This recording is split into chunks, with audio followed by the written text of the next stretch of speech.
Pakistan cricket board نے دورہ West Indies اور دورہ انگلینڈ کے لیے عبداللہ فضل کی جگہ جس کھلاڑی کو لایا ہے وہ انتہائی حیران کن ہے۔ وہ کھلاڑی جس کی آخری 8 ماہ میں ایک بھی فرسٹ کلاس انٹری نہیں ہے، یعنی کہ ایک بھی فرسٹ کلاس میچ نہیں کھیلا،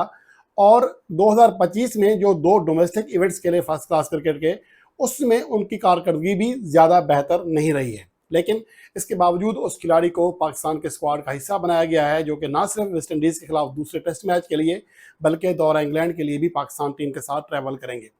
اور اس کے علاوہ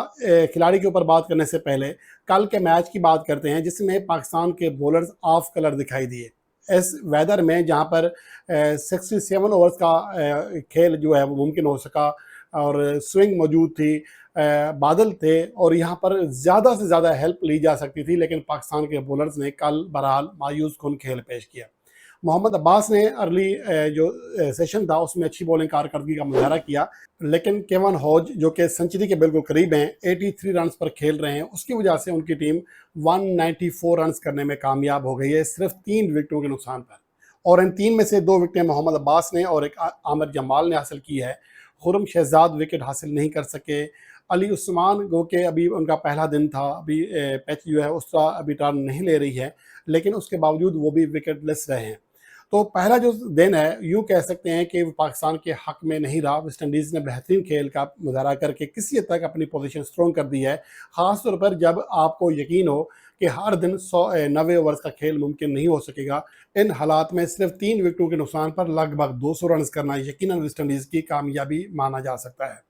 بہرحال ٹیسٹ میچ آگے کیا کروٹ بدلتا ہے، کیا صورتحال رہتی ہے، اس کے اوپر تو ہم بات کرتے رہیں گے، لیکن پاکستان نے عبداللہ فضل جو کہ پہلے ٹیسٹ میچ سے پہلے انجری کا شکار ہو گئے تھے، وہ نہ صرف دورہ ویسٹ انڈیز بلکہ دورہ انگلینڈ سے بھی پاکستان ٹیم سے باہر ہو گئے ہیں، ان کی جگہ اب متبادل پلیئر کا اعلان کر دیا گیا ہے، اور اب 2 تبدیلیاں کی گئی ہیں۔ ایک تو یہ کہ سعود شکیل کنفرم ہے، پہلے یہ تھا کہ انہیں شاید انجری کے لحاظ سے دیکھا جائے گا، فٹنس ٹیسٹ کے لحاظ سے دیکھا جائے گا، اب انہیں لازماً دورہ انگلینڈ کے لیے پاکستان ٹیم کے ساتھ رکھا جائے گا۔ دوسرا یہ کہ عبداللہ شفیق کو پاکستان کے اسکواڈ کا حصہ بنایا گیا ہے،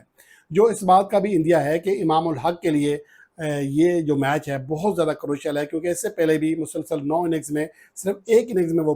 کامیاب ہو سکے ہیں، اچھا اسکور کر سکے ہیں، ورنہ مسلسل فیل ہو رہے ہیں۔ اگر یہ پہلے ٹیسٹ میچ میں بھی وہ بڑا اسکور نہ کر سکے تو پھر عبداللہ شفیق کو ایز اے اوپنر بھی کھلایا جا سکتا ہے، تو یہ امام الحق کے لیے ایک طرح سے ایک انڈیکیٹ ہے۔ اور دوسری اہم بات یہ ہے کہ عبداللہ شفیق کی جو کارکردگی رہی ہے وہ انتہائی مایوس کن ہے، اور ایک تو پاکستان کے لیے ان کی کارکردگی، پھر سب سے بڑی بات یہ ہے کہ کس کارکردگی کی بنیاد پر انہیں ٹیم میں سلیکٹ کیا گیا ہے، یہ بہت بڑا سوال ہے، کیونکہ گزشتہ 8 ماہ میں ایک بھی فرسٹ کلاس میچ نہیں کھیلے، یا تو وہ ایک روزہ میچ کھیل رہے ہیں یا پھر T20 میچز کھیل رہے ہیں، بلکہ T20 ہی کھیل رہے ہیں۔ تو اب ان کی جو کارکردگی ہے، آخری جو 17 ٹیسٹ اننگز ہیں دسمبر 2022 سے لے کر اب تک، 17 میں سے 12 اننگز میں ان کا اسکور 7 رن سے اوپر نہیں جا سکا، سنگل ڈیجٹ اسکور ہے، یہ ٹیسٹ اوپنر کی بات کر رہا ہوں میں۔ اور اس کے علاوہ 102 رنز کیے تھے انگلینڈ کے خلاف ملتان کی پھٹا پچ پر، جس نے ہر کھلاڑی نے یہاں آ کر رنز کیے تھے، یہاں تک کہ ٹرپل سنچری سکور ہوئی تھی، تاریخ کا بڑا سکور بنا تھا، پاکستان کو بدترین ناکامی ہوئی تھی، اس پھٹا پچ پر سنچری بنائی تھی۔ اس کے علاوہ دوسری جو 50 ہے وہ راولپنڈی میں ساؤتھ افریقہ کے خلاف بنائی، اور اس کے بعد سے وہ مسلسل پاکستان ٹیم سے باہر ہیں، اور اس عرصے میں اگر ان کے آخری 16 ٹیسٹ میچز کی 31 اننگز کی کارکردگی دیکھیں تو صرف 25 کی ایوریج ہے، 25 کی ایوریج ہے پاکستان کا اوپنر بیٹر، اور جس وجہ سے ٹیم سے ڈراپ کیا گیا، اب بغیر کسی وجہ کے دوبارہ انہیں پاکستان کے اسکواڈ کا حصہ اس لیے بنایا گیا کہ ان کا ایک نام ہے، وہ پاکستان کے لیے پہلے کھیل چکا ہے، حالانکہ ان کی کارکردگی کسی بھی طرح ڈومیسٹک ایونٹس میں یعنی کہ فرسٹ کلاس کرکٹ میں قابل ذکر نہیں ہے۔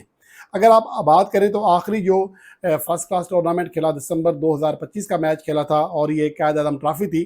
جس میں 6 میچز کی 10 اننگز میں وہ صرف 4 ففٹیاں کر سکے، کوئی سنچری نہیں تھی، 41 کی ایوریج تھی، اور قائد اعظم ٹرافی کے ٹاپ اسکوررز کی فہرست میں 42ویں نمبر پر تھے، یعنی کہ 41 اور بیٹسمین تھے جو کہ ان سے بہتر پرفارمنس دینے میں کامیاب رہے، زیادہ رنز کرنے میں کامیاب رہے۔ اور اس کے علاوہ اس کا جو پچھلا ایونٹ تھا وہ فروری 2025 میں پریزیڈنٹ ٹرافی کھیلی تھی گریڈ 1 2024-2025، یہ آخری 2 ایونٹ ہیں گزشتہ 2 سالوں میں، اور اس میں بھی ان کی کارکردگی انتہائی مایوس کن رہی تھی۔ 6 میچز کی 12 اننگز میں صرف 32 کی ایوریج کے ساتھ رنز کر سکے تھے، ایک سنچری ایک 50 تھی، اور ٹاپ اسکوررز کی فہرست میں 29ویں نمبر پر تھے، یعنی کہ 28 اور بیٹرز اس میں بھی عبداللہ شفیق سے بہتر تھے۔ اب 2025 میں جس کھلاڑی نے کارکردگی نہیں دکھائی ہے فرسٹ کلاس کرکٹ میں، 2026 میں وہ کوئی فرسٹ کلاس کرکٹ ہی نہیں کھیلا، کوئی میچ ہی نہیں کھیلا ہے، انہیں پاکستان کی ٹیسٹ ٹیم کا حصہ بنا دیا گیا ہے۔ نہ ہی ان کی پاکستان کے لیے کھیلتے ہوئے کارکردگی کو خاص رہی ہے، نہ ہی ان کی فرسٹ کلاس ایونٹس میں کوئی کارکردگی خاص رہی ہے،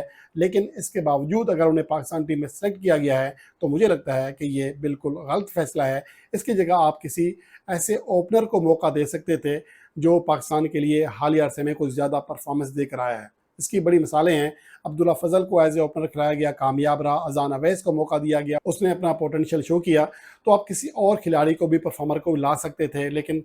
پاکستان کرکٹ بورڈ ہے، یہاں پر کچھ بھی ہو سکتا ہے، تو عبداللہ شفیق کو برا لایا گیا ہے، جو مجھے لگتا ہے کہ عبداللہ شفیق کے اوپر بھی بہت بڑا پریشر ہوگا۔ ایک تو ان کی کارکردگی مسلسل خراب رہی ہے، اور جب بھی ان کا کم بیک ہوتا ہے تو وہ خراب کارکردگی کی بنیاد پر ٹیم سے نکالے جاتے ہیں، پھر خراب کارکردگی دکھا کر دوبارہ ٹیم میں آ جاتے ہیں، پھر خراب کارکردگی دکھا کر ٹیم سے نکال دیے جاتے ہیں۔ تو مجھے لگتا ہے کہ عبداللہ شفیق کے اوپر کوئی خاص ہی کرم ہے، ورنہ عبداللہ شفیق کی جو کارکردگی ہے وہ کسی بھی طرح پاکستان ٹیم میں سلیکٹ کرنے کے قابل نہیں ہے۔